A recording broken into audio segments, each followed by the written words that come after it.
They are saying the quiet part out loud.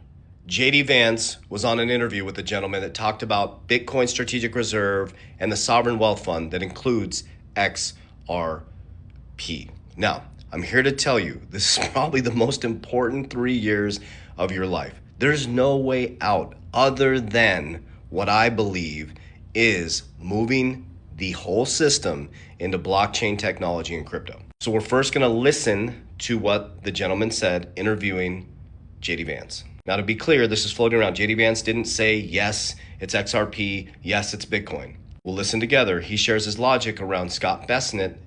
He says he's the best Treasury Secretary on what he is doing. And then we're going to look at the factual numbers, and then we're going to talk about logic. What would happen? What would you do if you had $40 trillion in debt, $120,000, 120% debt to income ratio, a stock market's overvalued by 220%, and nobody wants our bonds anymore? That sounds like an opportunity for the great financial reset.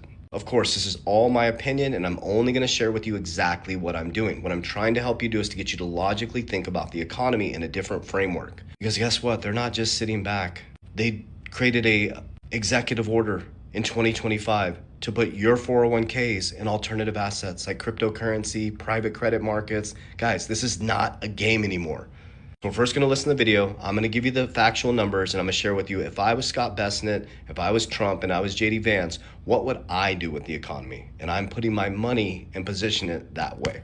So I want to share the resource. So it's Newsmax on YouTube. Vice President JD Vance addresses the 40 trillion national debt. But I just thought it was interesting what the newscaster stated before he addresses it. So you're gonna listen, look at my beautiful face. We're gonna listen for just a moment. National debt, sir, just cleared $40 trillion.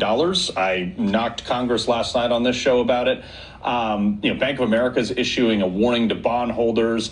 And I'm looking at this as like, look, yourself, you're a VC guy, President Trump, lifelong business guy. Is there anything on the horizon to look at this? Potentially, President Trump was talking about a crypto reserve with Bitcoin and XRP and a few other things. Is there anything on the horizon to start offsetting this?